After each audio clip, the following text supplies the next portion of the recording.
kaya naman na-promote yan. Favorite ng HR. Concerned ka ba talaga o nanchichismis ka? Tandaan ng inggit ay lason. At saka minsan, akala mo kasi mayabang na siya, o diba? Eh di lumabas din yung totoo. Kanya-kanya naman yan. Kunwari concerned ka, pero yung totoo, diba? Naiinggit ka. Kung naging lawyer yung anak mo, ba't hindi ka ba magiging proud? Umasa siya, o ba't hindi ka ba magpapagawa? Ikaw ba nagpagawa ng tarpaulin? Hindi naman, diba? Yung anak ko, lawyer na. May doktor na ako, o kaya may nurse na ako, may seaman na ako, di ba? Isang case nga dyan, lista mo sa akin. Correct. Ilista mo kasi yung anak kong seaman, papadala yun ng pera kasi ang una niyang ruta, Australia.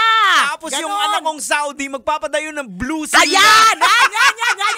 Na Yossi! Yan! Concerned ka ba talaga o nanchichismis ka? Magkaiba yun. Kawawa ka, friend. Wala ka nang gagawin kundi magbantay ng buhay ng kumars mo. Yun din ang sakit na mahirap gamutin eh. Yung inggit. Oo. Kasi, alam mo kung ba't hindi siya nagagamot? Lason kasi yan.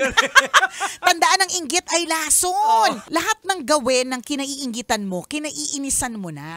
Kaya lang naman siya gumagawa ng mabuti kasi ganito, ganyan. Papakitang tao. Oo, correct. Pakitang tao. Hindi naman siya talaga ganyan sa tunay na buhay. Naangat, na-promote. Ay, naku! Kaya naman na-promote yan. Favorite ng HR. Kaya nilalandi yung boss niya. Correct. Oo. Dati ng malandi yan. High school pa lang yung ganyan na.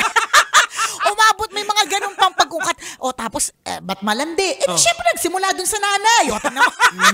Sarap manood ng radyo, no? Ginawa mo na talagang bisyo ang panonood sa amin, no? Umabot ka na rito, eh. Kaya kung gusto mong tuloy-tuloy pa ang tawanan, iyakan at kiligan, aba, i-like mo na ang video na ito. At mag-comment ka na rin, kabisyo. I-hit mo na rin ang notification bell para updated ka sa mga kaganapan namin dito sa Love Radio. Kailangan pa bang i-memorize yan? Basic.